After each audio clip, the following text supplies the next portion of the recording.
Hey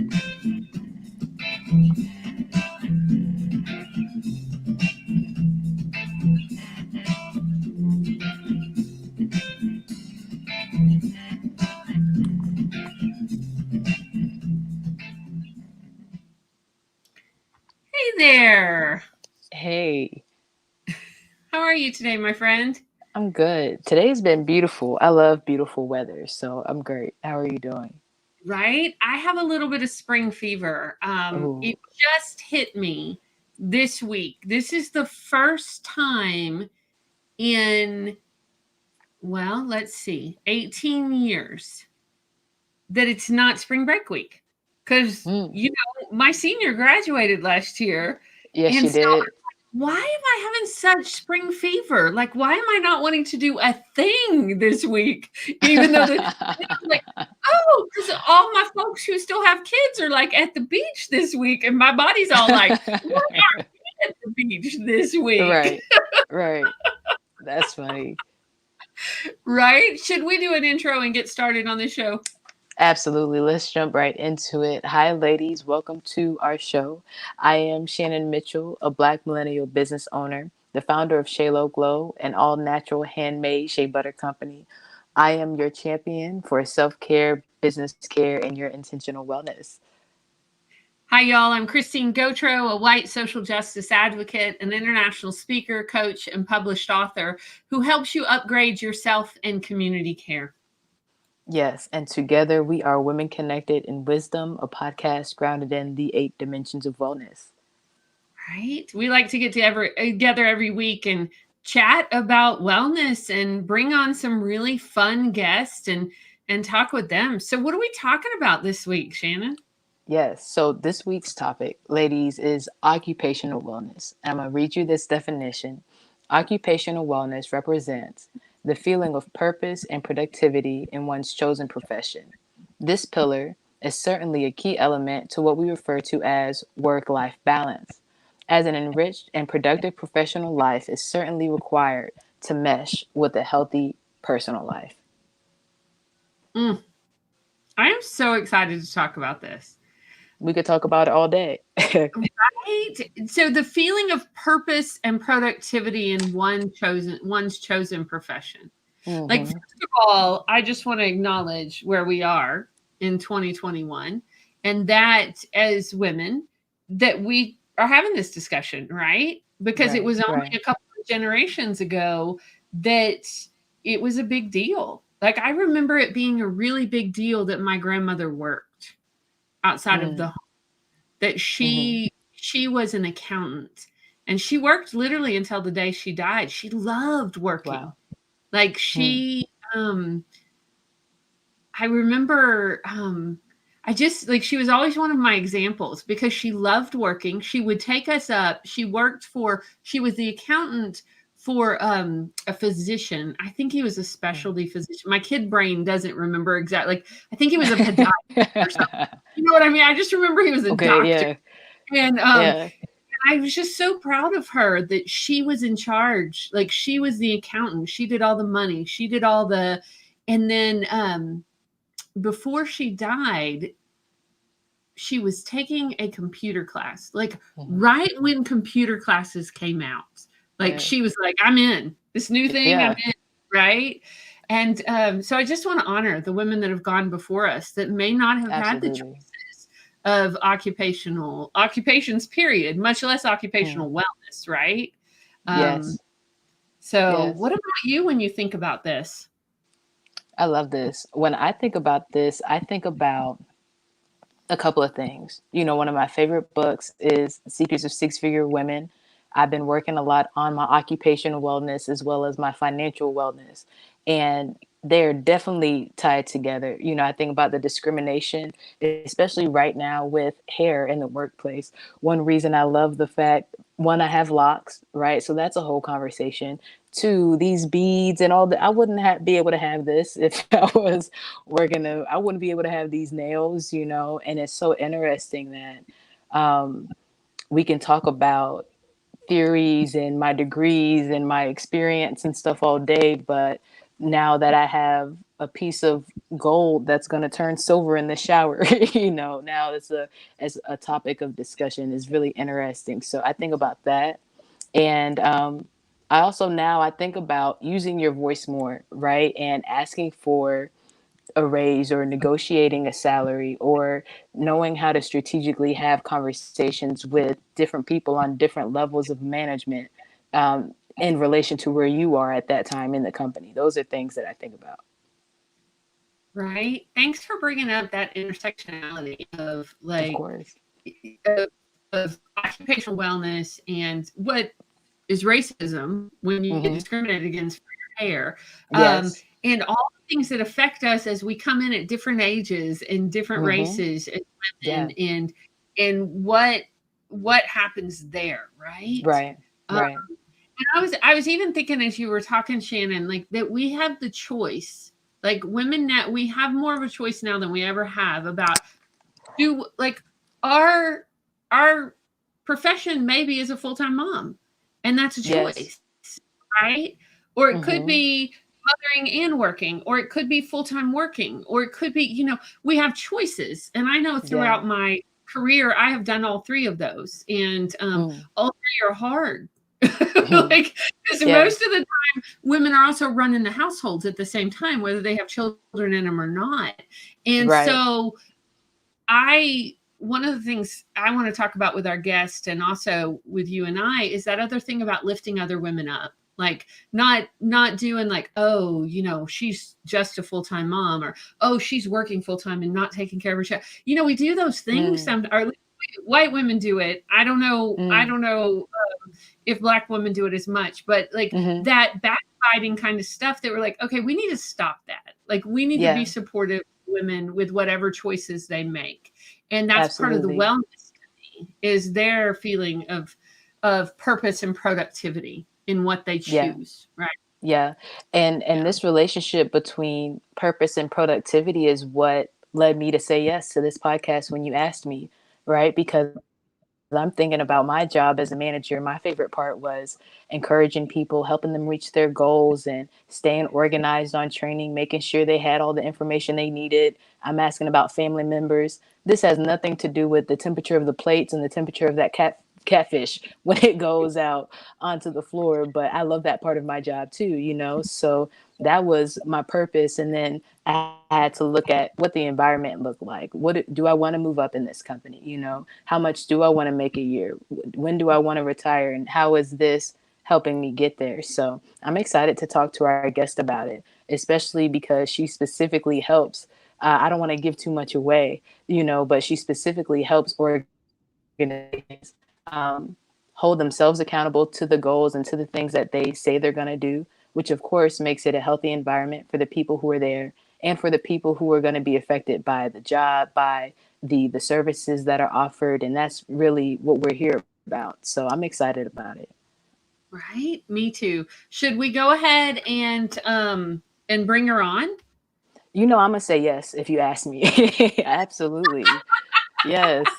One thing before we bring her on, I'm Yeah. just curious because I know why you said yes to this podcast, and I'm so grateful Mm-hmm. that you did. But also your organizational skills and that productivity. I'm wondering if purpose and productivity might be in the title of your new line of Ooh. planners that are coming out. Ooh. Right? I asked you. You I heard it think I here like first, that, Christine. I like right? it. You see the money green on my hands. Purpose and productivity planner. For our I listeners that love don't know that.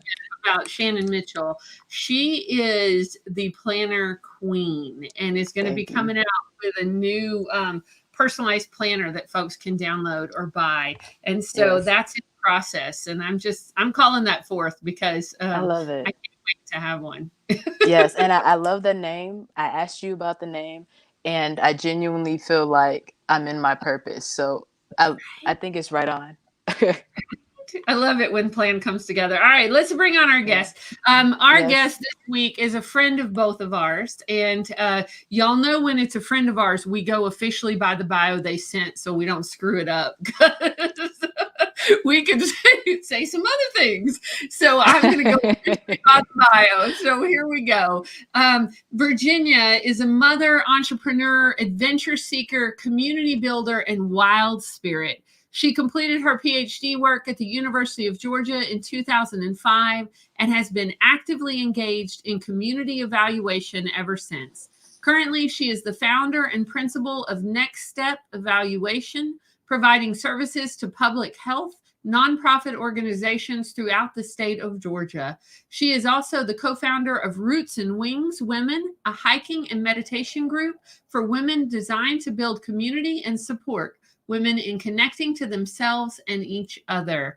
So she knows how to balance this purpose and productivity. So come on up here, Virginia, and hello, welcome. Hello. How are you, my friends? Good. We are so glad to be talking with you today. Good deal. I'm glad to be here. So when you think about that definition that you heard us introducing, talking about occupational wellness and purpose and productivity, did anything bubble up for you when you were in that green room? Sans chocolate because it was virtual? Dang it. That's okay. I had my dark chocolate covered ginger here at the house, so it's all good. You just have to learn to keep stocking the house now as a green room. I think for me, the image that keeps coming up is that it is very much like, now this is going to be the total mountain girl in me that comes out. So Shannon, bear with me for just a minute. It's log rolling. It's balancing. It's a constant balancing act of figuring out how to keep all of the pieces going. But I think that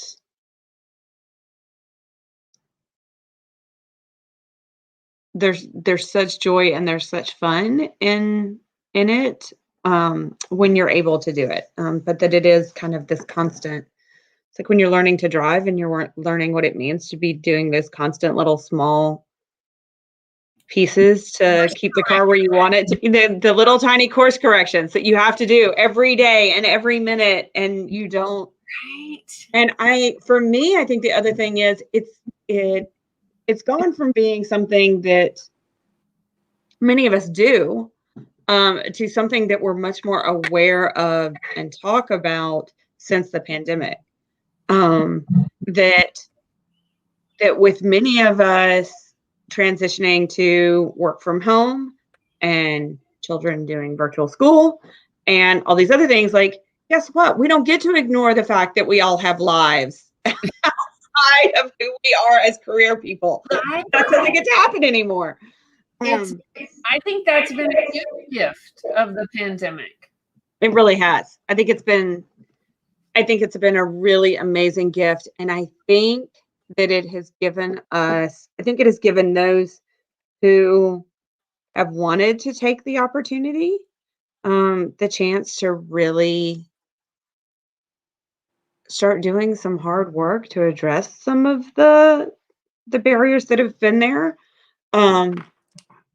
and to start addressing even some of the gender and racial barriers that have been there. That we're getting a chance to connect in ways that we didn't before. And companies are having to, good companies are having to come to terms with and figure out, okay, whoa, we need to fix some things. And I think that's been really powerful to watch. Now, it doesn't come without challenges. I don't think change ever does, right? Mm-mm. And this was a big change for everybody. Change is still coming as people open back up and reemergence starts to happen, and people are deciding, are they going back into the office? Are they working from home? What is happening? What's being required? I've been having a lot of conversations around this, and I'd love to hear both Shannon, your thoughts in Virginia about this. Like, what do we want to create? Like, what do we want to create that brings in that occupational wellness?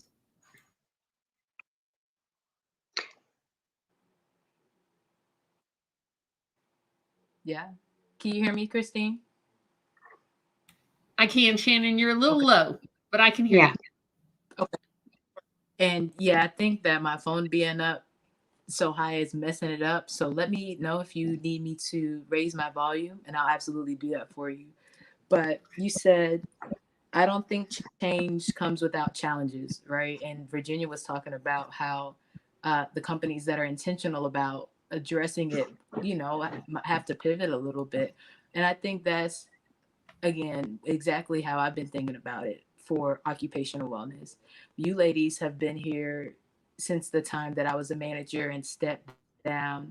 And Christine, one point that I didn't mention before we brought Virginia in was the transition into owning my own business, right? And now, as I think about adding people to my team, before anybody else is in the room with me, how do I set up my wellness so that it's healthy for somebody else to come in? How do I set up my system so that we can use the bathroom and drink water and take breaks if we need to and still get stuff done? Right? That basic self-care. I love that, Shannon, that you're talking about how do we be intentional about that first. And Virginia, I know your bio started with you being a mom and a business owner. So how do you balance? Like, how do you balance and deal with your personal and collective stresses right now? I think I know the answer to this one with roots and wings, but tell our listeners, like, what do you do to be intentional about your wellness? I'm really active. And if anything, that has probably been even more accentuated in the last year. Ideally, that's time in the woods. It can be a short walk, it can be a long walk, it can be a saunter, it can be that I go and sit by the lake for a little bit. But it can be that I go and I plant the garden. But it's time outside. It's lots and lots of vitamin D. It's time walking. My 13-year-old laughs that has become my latest stress technique. So she laughs. She's like, if this keeps up, as I start dating, like, you're going to be really svelte because you are going to walk that stress right off. And I just looked at her and went, you are so not funny right now. You are so accurate, but you're so not funny. But that's been my biggest piece, is that I find time to do that. And Shannon, I think it's interesting, you were talking about starting your own business and finding ways to build it into that. One of the things that I love, and one of the reasons that there's many reasons that I started my own consulting company. But one of the things that has been really powerful and really useful is that now I'm able to work with my clients. My clients know that if they see or hear, or I tell them, guys, I'm off grid Wednesday afternoon. I've either got a Roots and Wings event, or I love you all dearly, but you all have had me on Zoom meetings for 4 to 7 hours a day for the last 3 days. And they're like, no, you need to go do some forest bathing. You take Wednesday afternoon, we will. And it's, there's enough of the work that I can do after hours and at other times that I'll do that. But it really is making sure that I get the time and normalizing it among all of my clients and with all the other folks that I work with. That, it's important that we take time for us. It's important that we take time to ground and to center. And that's going to look different for everybody. Most of my closest girlfriends look at me like I have 3 heads when I mention, do you guys want to meet me and go for a walk at Yellow River or do something else? They're like, yeah, no, but you can swing by the house afterwards if you want, and we can work together from the back deck. But they're like, yeah, we don't really have any desire to go play in the woods. And so sorry for them. It is. But I'm not, because they have their things. They have their things that recharge them. One of them is into diamond art, which I had never heard of. But I'm always really proud of her when we do a call and check-in with each other, and I can tell that she's got her like her special light and her all the things she's doing, that she's doing her self-care, that she has put the other stuff aside and she is doing the stuff that recharges her buttons. Because that, I think, you were mentioning earlier that often as women, we intentionally or unintentionally shame each other for the choices that we make. And unfortunately, I think that we do that even when we're talking about entrepreneur, state employee, business employee, staff, like there's this, my way is the best way. And I don't think that gets us anywhere. We all have different places that we thrive. I just brought home 2 plants. They're not going to grow well if I plant them in full sun. I've got to find a shade, which is challenging for me. I need to find a shady part of my yard. And I don't really know where that's going to be because I don't have very many of those that these will do well in. But not all plants grow well everywhere. Not everybody grows in the same environment. And we need to find ways to nurture and support and encourage each other in the ways that we thrive. I love that, Virginia. And I think we lost Shannon for a technical issue for a second, so we'll welcome her when she comes back. Mm-hmm. I was going to say, my yard is 75% shade, so these may come to you. these may need to come to you. I do an exercise from the book Stillpoint. We have an exercise all about flowers, about how best do we grow? Like, do we grow best in places that are sunny or shady or cold or hot? Do we grow best in uniform rows or in more of a country garden? Like, we have this whole visual exercise that we do in the book regarding self-care. And I love that you brought that up and that analogy of plants. And I always like to remind myself of that as an entrepreneur too, that flowers don't bloom 365 days of the year. It is, that we've got some time, that there is nurturing and then blooming in cycles. So welcome back, Shannon. Welcome back. Hey, Miss Shannon. Thank you. No, but I was going to mention Stillpoint too, Christine. That's exactly what I was thinking about. It talks about thinking about what type of, and I don't know if you said this, what type of gravel you need, what type of flowers do you want? It says, are you a shy flower or a bold flower? And I said, I like lilies, but I don't think I'm a shy flower. I think I want to be out there in the sun. I still haven't decided what type of flower I am. I would agree that you're not a shy flower, my friend. Yes. I think I would have to laugh at you if you had tried to sell me on the shy flower. What flower is super organized and a go-getter as a flower? Sunflowers. Oh, I could totally and very straight. They do best in really straight rows and really organized, and they're always like they scream, like they're powerful. They're totally powerful. And that brings me, so I'm originally from Texas, and when I go home, depending on the time of the year, there's like fields of sunflowers. So Shannon wouldn't just be like one sunflower. I think she would be fields of sunflower. And it kind of goes with her brand colors too. So I love that. I love that a lot. Shannon, I know you're having a few tech issues today, but can you hear us and chime in on the sunflower vote? Nope, I think we lost her. That's okay. She'll be back. Well, I love that, Virginia. I know with your Roots and Rings, will you tell our listeners what Roots and Wings is and what you do? I know it's changed over the pandemic, but I want them to know about it because we almost had you on as our guest for environmental wellness, big shocker, but also as a business owner with occupational and how you balance it. That's why we invited you on today, but tell us a little. Roots and Wings really originally was the brainchild of my dear friend Arlia Hoffman and I.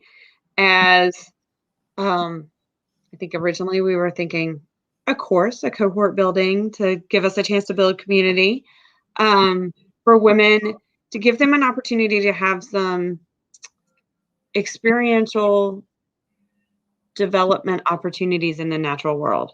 It's morphed into the hiking and meditation.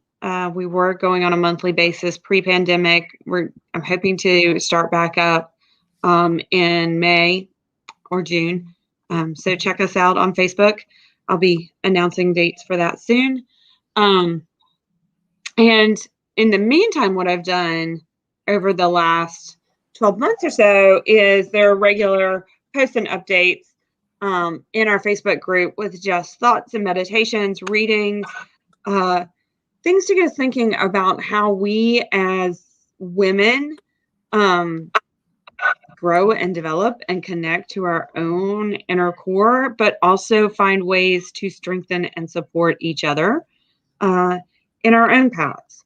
That it's really from building our own and feeding our own roots and really grounding ourselves that we can stretch our wings and take the highest flight.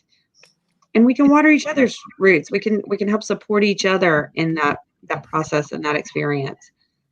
And I think the more we do that, the higher we all can fly. And it started with, right now, Roots and Wings is primarily a women's focused group. I think my long range plans probably include something a little more co-ed that combines a little bit of the masculine and the feminine. But right now, really focusing on that.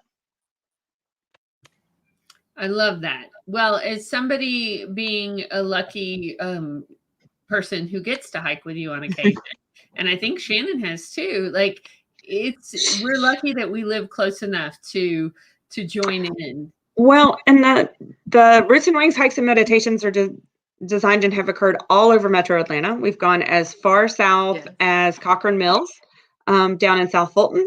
We have gone as far north as the LSU Nature Center and Chicopee Woods up in Gainesville, as far east as Fort Yargo, and as far west as Sweetwater. So we have covered the entire city and beyond, and plan to, and I'm looking forward to getting back to it. They are saunters more than they are hikes. Christine, you have gone on adventure hikes with me before. I want to let people know Roots and Wings hikes are not that. They are designed to be fitting for all physical activity levels, all interest levels. I have a very, very dear girlfriend who does not like to hike, who came with me on one and had a wonderful time. She spoke very highly of it. So I love that you labeled ours adventure hikes. Yeah, well, that would be because I didn't check ours out ahead of time, which is what I usually do for Roots and Wings. And with ours, it's a little more thinking. The funniest part of that story is the shirt you were wearing that day that said, what were the exact words? At least not die. At least you did not die. Did not die. It was a pretty good hike, though. I have to admit that was super fun. Well, and what's funny is the first time I ever used that phrase was not with an outdoor adventure thing at all. The first time that I used it was a friend was trying to convince me to stay and not to run away like the scared little girl that I felt like I was, from one of the first major tango classes that I took with early in my tango experience with some internationally known teachers. And I wanted for all of the world to bolt out that door. Right. And I did not. That is another one of your passions where you balance, and you haven't really gotten to play in that realm for a year. Well, I haven't. I have an amazing coach in Argentina who in the last several months I've been doing some I've made time in my calendar that I do private lessons via Zoom, because again, I got to a place where I was like, my mental health and my well-being is as important as the work. And the work that I do with NextStep and in other areas takes a lot. It takes a lot it takes a lot of me. And so therefore it's also important to do a lot of recharging. I think that's a very good point, Virginia, when we talk about occupational wellness and we're talking about purpose and productivity. You combine that with women, especially, like that, it takes a lot of ourselves, right? It really does. Space. And so how do we refill our buckets? How do we recharge? We talk about that a lot on this show in regards to putting our oxygen mask on first. And in order to be able to give to other people, we have to be able to do that. So I've heard you say a couple of things. You do hikes. Yes. You do tango. I love that. I cook. I mean, I have a lot of little things that I do, so that there's always, whatever amount of time I have, there's something that I can I usually have about 4 or 5 different books going. If Shannon was here and not having tech issues, she'd be quoting her latest book. We're always reading books. It is, it's one of my go-tos also. I usually just don't quote them because they're some random paranormal, sci-fi, romance. Well, that's the way I was. And I've gotten to where so much of what I'm reading right now has these amazing nuggets in it that either remind me of something that I need from me. I laugh all the time. So I'm reading one of Paulo Coelho's latest novels right now. This one is The Hippie. And there's always something in it that it just sweeps me off my feet. And I'm like, dude, seriously, get out of my head. Like, you're in my head. Why? I started with his book, The Alchemist, and have just followed. Now I've read, I think, almost all of his stuff at this point, at least once. We'll make sure and put a link to that in the show notes for our listeners, for sure. Yeah. We always love good resources and references about books, because I think that, we learn from each other. We learn, just like we learn from nature, like we were talking about early in the show. I wanted to ask, before we got off your Roots and Wings, any plans to hike the Appalachian Trail? The reason I ask is because we had, I don't know if you caught our environmental wellness episode with Collin Chambers. I heard bits of it. Author of Wildwood Magic, and she had hiked the Appalachian Trail, and it's on my to-do list. It's so I'm just curious. Yes and no. How's that for no answer? There are times in my life, and if you catch me at the right moment, at the right time, at the right day, I would be like, yes, I am through hiking the AT. I'm through hiking the Pacific Trail. I do actually want to go over to Ireland and Scotland and do parts of the Highland Way. I want to do the Camino. There's lots of big walks like that I want to do. I just am coming back from where I spent 3 days in North Georgia. The first day I did 12 miles on the Benton McKay, which is another 100+ mile trail in North Georgia that does not believe in switchbacks, nor in taking anything but the very shortest route to the top of each mountain. It's a beautiful trail, but man, that was brutal. And then I did about 15 miles over the next 2 days on various parts of the Appalachian Trail. And yes, it is still on my bucket list. I grew up very, very close to the AT in Virginia, which I still think McAfee's Knob is one of the most beautiful places on the planet. Today is probably not the best day to ask me when I plan to through hike it, because I might have a little bit of time before I say yes to that. Although at the same time, there's a part of me that's like, that would still be really cool. So yes, eventually, and yes, maybe even doing section hiking of it to get it done. I'm not sure yet. Right. Finding 6 months where I don't. That's the thing I'm always curious about is how to schedule that, or how to, And it's not like I can take my laptop. So like when I go to Argentina for 10 days now, I can take my laptop and I can work while I'm down there. When I go to Germany for 10 days, I can take my laptop and I can work. Right. It's harder to do meetings because I have to do the time change. But I mean, even in Argentina, that's not an issue because it's only an hour difference and I can just do whatever I want to do, right? Half of my clients don't even realize that I'm out of the country unless I tell them. One of the gifts of tech, right? Yes, one of the gifts of tech. And for me, that works really well. I have friends that are like, I could never do that. I need my vacation to be a purely vacation. But you can't do that when you're hiking the AT. So I'd have to have legitimate months of time that I could spend out in the woods. And I don't see my life. I mean, I have a 13-year-old and a 10-year-old. So I also don't see my life transitioning to a place where I'm able to do that in the next 10 years. Now, in 10 years, I'll still be young enough that might entirely be something that I do. I could be the crazy old witch lady that like through hikes the AT.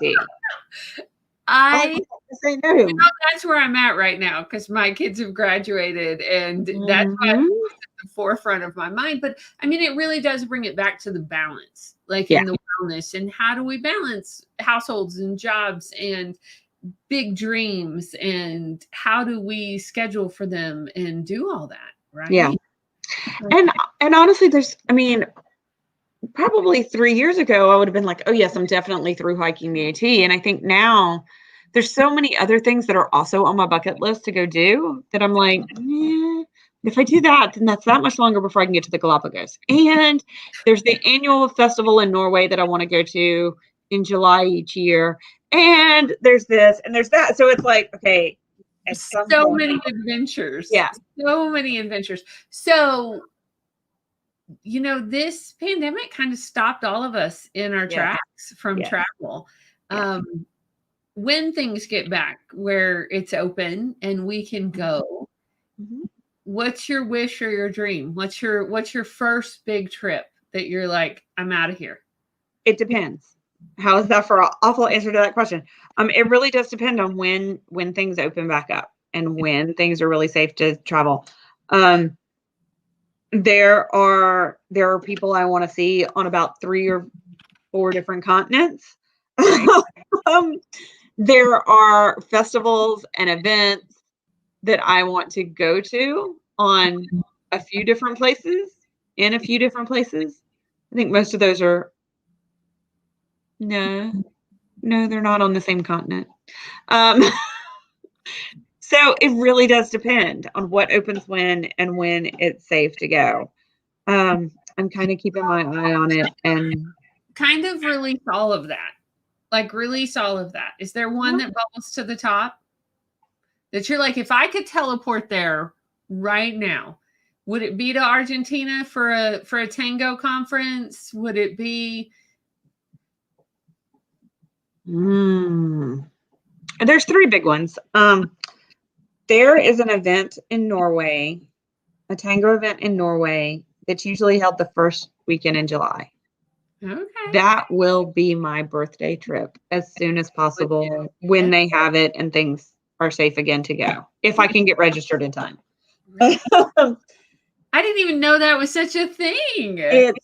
And that'll be a long trip because I'll build in time for me to have time in Norway. I have a dear friend in Germany that I really want to go back and see and spend some time with her and visit with her. And yes, she and I will probably go dance some while we're there too, but I really just want to go see her and visit with her for a little bit. And then, I do want to go. I miss my teachers and my friends in Argentina a lot.